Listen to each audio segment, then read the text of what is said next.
your belief system about your body? What is your belief system about your friendships? What is your belief system about your employment or your business? What is your belief system about your religion? What is your belief system about who you are? Ask yourself one basic question. How does my belief system define me as a person?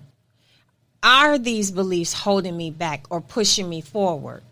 Are the belief systems that I hold to be near and dear, why are they holding me back? Well, there's reasons behind that too. And that's one of the things that we teach you.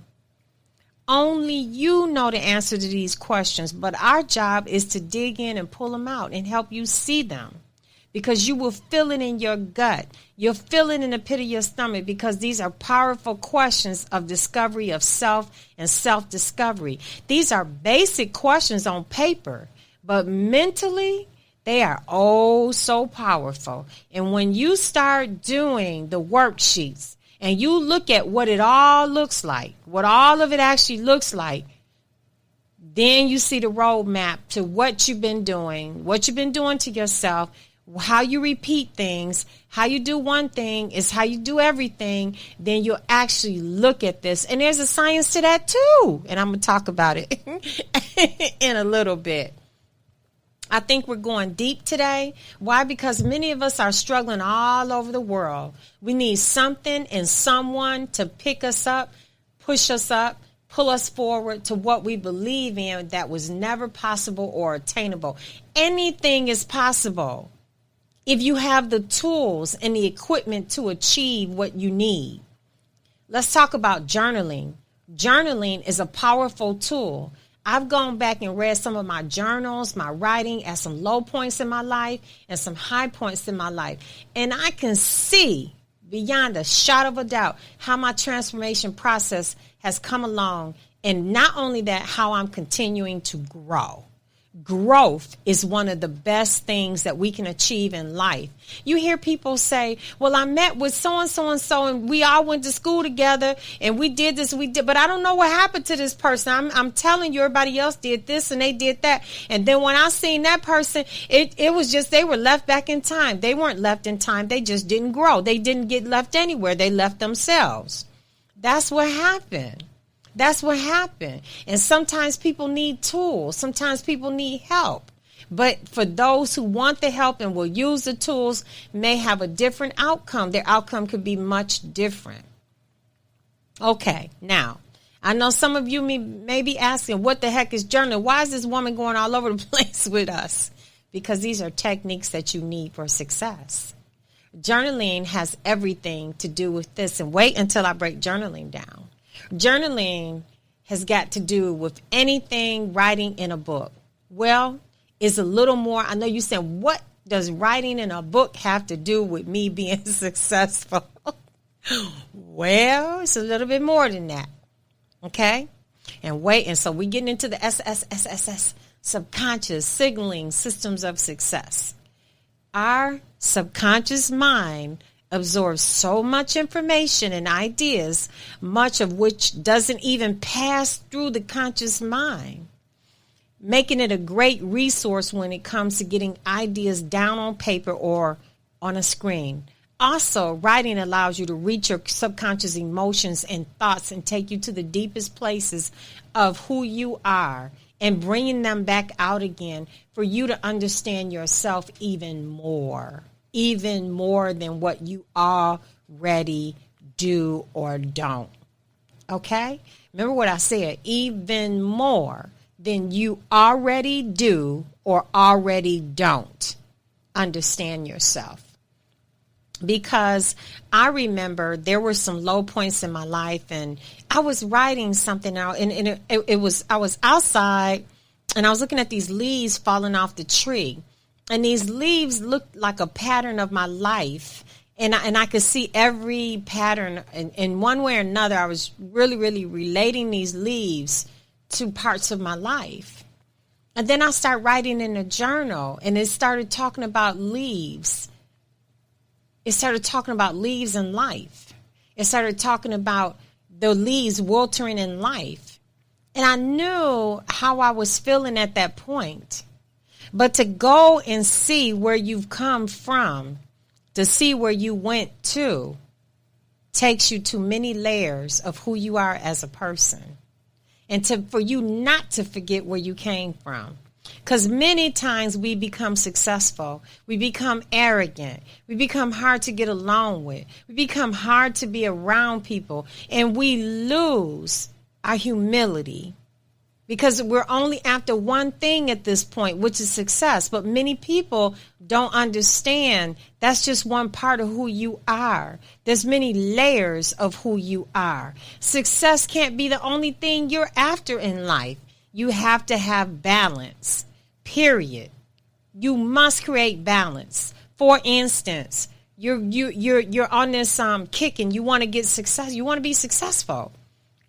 So you're rushing out the house every day. You're going through the drive-thru. And then you turn around and you're forking food down. And you're not even giving your mind time to catch up with your stomach. You don't know if you're full or not. And then one day you look in the mirror and say, you know what, when I first started out, I was really, really attractive. What the heck happened to me? Well, you forgot all about the balance. You forgot all of what it's going to take to make you successful completely. And then you got to the finish line, had a heart attack, and then you couldn't do the things you used to do, and the business stopped. So you went on this 50-yard dash through life only to destroy yourself. So there's an understanding of nutrition, success, is mind, body, spirit, and soul, and it has to be balanced. It's called optimal wellness. So you got to have balance in your life. You have to have that time, or else everything will be for naught. So let's keep moving. Am I starting to make some kind of sense on my SSSS?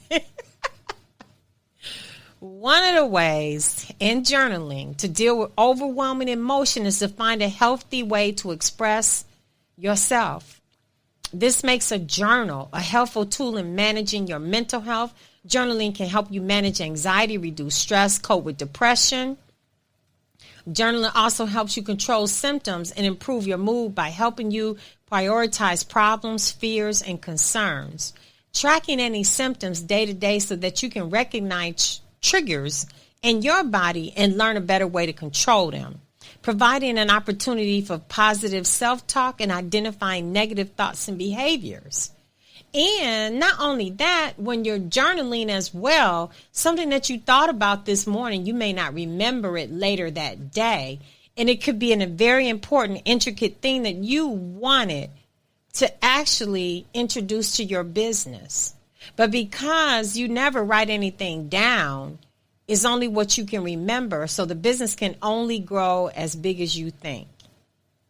Remember what I just said. The business can only grow as big as you think. The business will never be bigger than you because you're always scrambling. You're always, flying by the seat of your pants. You're never taking time to organize, to write, to read, to learn. You're not taking that time. You're just running through life at a 50-yard dash. And then when you get home, there's nothing left. You can't be happy. You can't love. You can't do anything with the family. And if they say, oh, let's invite so-and-so to the backyard barbecue. Oh, they never come to anything. He's always working. She's always working. They're no fun. And when they do, they're just always just in this one way. It's always just one thing about them and one thing only, the next deal. The next deal is not always the only thing in life. You should be the deal. Your loved ones are the deal. Your family is the deal. Relationships are the deal. You have to remember these things to have balance. It's super important. Okay? So what I'm looking at is how journaling has helped me to identify many things about my life. Many, many, many, many, many things.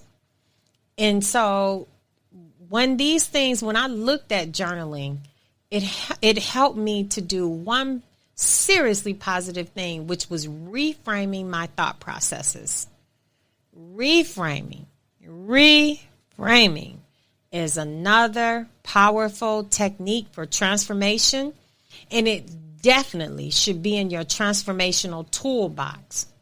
Because once you learn how to reframe negative thoughts and tendencies, you will accomplish so much more, and you will sow a seriously powerful network of people, friends, family, workers, co-workers, business contacts. You will sow something so powerful because you're learning how to become more humble. You're learning how to be more relatable. You are learning how to stop burning bridges. You are learning how to stop being so negative, because negativity can destroy everything. And remember, how you do one thing is how you do everything. This set of tools I want to provide you with in my online training is power packed, and is equipped with tools like this to help you get to that which is greater.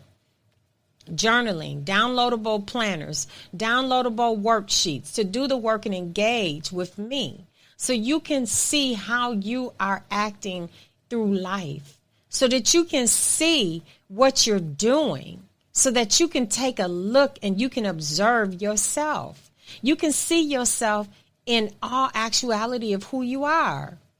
And the things that you want to change, you change. The things that you want to go deeper and learn more about, you can do that. But you can't do anything if you run by the seat of your pants.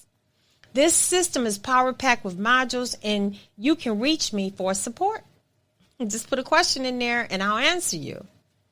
This system is helping others to tell the story. And not only do you have to tell the story, you can rewrite the story. And when you rewrite the story, is leading to personal transformation and supporting your vision of success and reprogramming. Reprogramming, it is a whole nother tool set. It is a science about it. Your belief system for positive outcomes, what you're looking for is powerful, and it's a process. It is a process. One of the most important things you could do is setting goals. Setting goals is critical to attract what we want in life, leading to that which is greater. Looking back and seriously realizing you have come, how far have you come? How far have I come? And many of you listening today can relate to how far in life you come. But you didn't come this far in life to fall. We're dealing with a whole lot of things going on right now in the world, such as COVID everywhere. Some people are trying to figure out, what am I going to do next?